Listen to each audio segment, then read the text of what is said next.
എല്ലാവർക്കും സ്വാഗതം. ഇന്ന് നമ്മൾ ബൈബിളിൻ്റെ ആ വലിയ കഥയില്ലേ, തുടക്കം മുതൽ ഒടുക്കം വരെ, അത് വളരെ സിമ്പിളായിട്ടൊന്ന് മനസ്സിലാക്കാൻ പോവാണ്. അപ്പോൾ ഈ ഒരു വലിയ കഥ നമുക്ക് എളുപ്പത്തിൽ മനസ്സിലാക്കാൻ വേണ്ടി ഒരു 5 ഭാഗങ്ങളായിട്ട് തിരിക്കാം. എന്തൊക്കെയാണെന്ന് നോക്കിയാലോ? ഓക്കെ, അപ്പോൾ നമുക്ക് ഏറ്റവും തുടക്കത്തിൽ നിന്ന് തന്നെ തുടങ്ങാം, അല്ലേ? ഈ ലോകമൊക്കെ എങ്ങനെയുണ്ടായി, പിന്നെ എല്ലാം മാറ്റിമറിച്ച ആ ഒരൊറ്റ നിയമം, അതിനെപ്പറ്റിയൊക്കെ നമുക്ക് സംസാരിക്കാം. അപ്പോൾ കഥ തുടങ്ങുന്നത് ഇങ്ങനെയാണ്. ദൈവം മനുഷ്യർക്ക് വേണ്ടി ഒരു പെർഫെക്റ്റ് ലോകമുണ്ടാക്കി. അവിടെ ആദത്തിനും ഹവ്വയ്ക്കും, അതായത് ആദ്യത്തെ മനുഷ്യർക്ക്, ദൈവവുമായി ഒരു നല്ല ബന്ധത്തിൽ ജീവിക്കാൻ വേണ്ടതെല്ലാം ഉണ്ടായിരുന്നു. പക്ഷേ അവിടെ ഒരൊറ്റ കണ്ടീഷൻ ഉണ്ടായിരുന്നു. ദൈവം അവരോട് പറഞ്ഞു, ഒരു പ്രത്യേക മരത്തിലെ പഴം മാത്രം കഴിക്കരുത്. എന്നാൽ സംഭവിച്ചതോ, അവർ ആ കൽപ്പന ലംഘിക്കാൻ തീരുമാനിച്ചു. നോക്കൂ, ആ ഒരൊറ്റ അനുസരണക്കേട്, അത് മനുഷ്യനും ദൈവവും തമ്മിലുള്ള ആ പെർഫെക്റ്റ് ബന്ധം അങ്ങോട്ട് തകർത്തു. അതോടെ ജീവിതത്തിലേക്ക് വേദന, കഷ്ടപ്പാട്, പിന്നെ ഒടുവിൽ മരണം, ഇങ്ങനെയുള്ള കാര്യങ്ങളൊക്കെ കടന്നുവന്നു. അപ്പോൾ ഈ പ്രശ്നം അവിടെ തീർന്നില്ല. സത്യത്തിൽ അത് കൂടുതൽ വഷളായി. അതെങ്ങനെയാണ് പടർന്നതെന്നും ഇതിനൊരു പരിഹാരമായിട്ട് ദൈവം എങ്ങനെയാണ് ഒരു രക്ഷാപദ്ധതി തുടങ്ങിയതെന്നും നമുക്ക് നോക്കാം.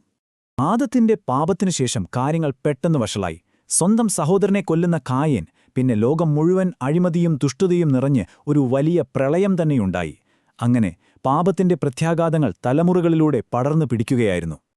ഇങ്ങനെയൊക്കെ കാര്യങ്ങൾ പോകുമ്പോഴാണ് ദൈവം തന്റെ രക്ഷാപദ്ധതിക്ക് തുടക്കം കുറിക്കുന്നത്. ദൈവം അബ്രഹാം എന്നു പേരുള്ള ഒരാളെ തിരഞ്ഞെടുത്തു.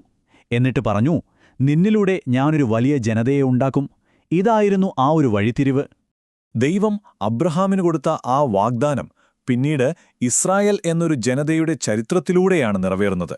നമുക്ക് ആ കഥയിലേക്ക് കടക്കാം. അപ്പോൾ അബ്രഹാമിന് ഇസഹാക്ക് എന്നൊരു മകനുണ്ടായി. ഇസഹാക്കിന് യാക്കോബ്, യാക്കോബിന് പിന്നീട് ഇസ്രയേൽ എന്ന് പേര് കിട്ടി. അദ്ദേഹത്തിനുണ്ടായിരുന്ന 12 മക്കളാണ് ഇസ്രയേലിലെ 12 ഗോത്രങ്ങളായി മാറിയത്. അങ്ങനെ ഒരു കുടുംബം പതിയെ ഒരു ജനതയായി വളരുകയായിരുന്നു. പക്ഷേ ഈ ജനതയുടെ യാത്ര അത്ര എളുപ്പമൊന്നും ആയിരുന്നില്ല കേട്ടോ.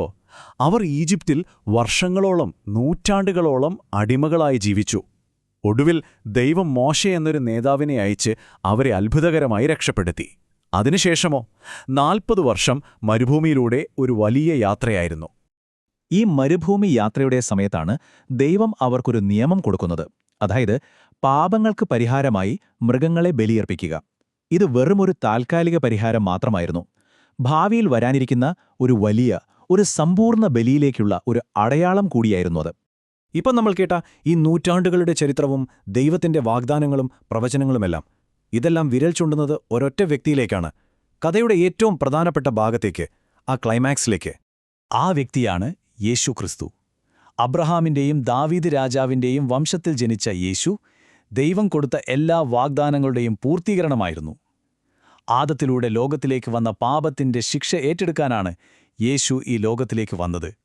ഇവിടെയാണ് ക്രിസ്തീയ വിശ്വാസത്തിന്റെ കാതൽ വരുന്നത്. 3 പ്രധാന കാര്യങ്ങൾ. 1. യേശു കുരിശിൽ മരിച്ചു. എന്തിന്?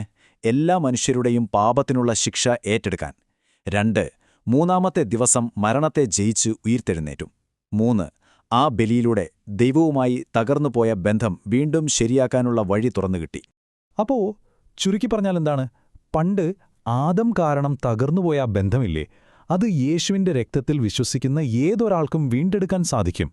അതാണിവിടുത്തെ പ്രധാന ആശയം. ഓക്കേ, ഇതെല്ലാം പഴയ കഥയല്ലേ? പക്ഷെ ഈ പറയുന്ന ചരിത്രത്തിന് ഇന്ന് ജീവിക്കുന്ന നമുക്കെന്താണ് പ്രസക്തി? നമുക്കിതെങ്ങനെ ബാധകമാകും? അപ്പോൾ ചോദ്യം ഇതാണ്: ഇങ്ങനെ പുനഃസ്ഥാപിക്കപ്പെട്ട ഈ ഒരു ബന്ധത്തിലേക്ക് നമുക്ക് എങ്ങനെയാണ് പ്രവേശിക്കാൻ കഴിയുക? അതാണ് നമ്മൾ അടുത്തതായി നോക്കാൻ പോകുന്നത്. അതിൻ്റെ ഒരു പ്രധാന പടിയാണ് സ്നാനം. സ്നാനമെന്ന് പറയുന്നത് ഒരു അടയാളമാണ്, ഒരു പ്രതീകമാണ്. നമ്മൾ പഴയ പാപജീവിതത്തോട് വിട പറഞ്ഞ് യേശുവിനോടൊപ്പം ഒരു പുതിയ ജീവിതം തുടങ്ങുന്നു എന്ന് ലോകത്തോട് പ്രഖ്യാപിക്കുന്ന ഒരു പ്രവൃത്തിയാണത്. അപ്പോൾ ഈ പുതിയ ബന്ധം എന്ന് പറയുന്നത് മരണശേഷം സ്വർഗ്ഗത്തിൽ പോകുന്നതിനെക്കുറിച്ച് മാത്രമല്ല. ഇന്ന് ഈ ഭൂമിയിൽ ജീവിക്കുമ്പോഴും അതിന് ഒരുപാട് പ്രയോജനങ്ങളുണ്ട്. ശരിയായ വഴി കാണിച്ചു തരാൻ പരിശുദ്ധാത്മാവിന്റെ സഹായം, ദുഷ്ടശക്തികളിൽ നിന്നുള്ള സംരക്ഷണം, ദൈവത്തിന്റെ വലിയ കുടുംബത്തിലെ ഒരംഗമായി നമ്മൾ മാറുന്നു. പിന്നെ ഏറ്റവും പ്രധാനം, പ്രാർത്ഥനയിലൂടെ എപ്പോൾ വേണമെങ്കിലും ദൈവത്തോട് നേരിട്ട് സംസാരിക്കാം. ഇതിനെല്ലാം പുറമെയാണ് മരണാനന്തര നിത്യജീവൻ. അപ്പോൾ നോക്കൂ, ഈ കഥയുടെ അവസാനം നമ്മൾ വീണ്ടും ഒരു തിരഞ്ഞെടുപ്പിന്റെ മുന്നിലാണ് എത്തുന്നത്. കഥയുടെ തുടക്കത്തിൽ ആദ്യത്തെ ആദത്തിനു മുന്നിൽ ഒരു തിരഞ്ഞെടുപ്പുണ്ടായിരുന്നു. അത് ദൈവത്തിൽ നിന്നുള്ള ഒരകൽച്ചയിലേക്കാണ് നയിച്ചത്. ഇന്ന് ഇതെല്ലാം കേട്ടുകഴിയുമ്പോൾ നിങ്ങളുടെ മുന്നിലും ഒരു തിരഞ്ഞെടുപ്പുണ്ട്. ഒരു പുതിയ വഴി തുറന്നു കിടക്കുകയാണ്. നിങ്ങളുടെ തീരുമാനം എന്തായിരിക്കും?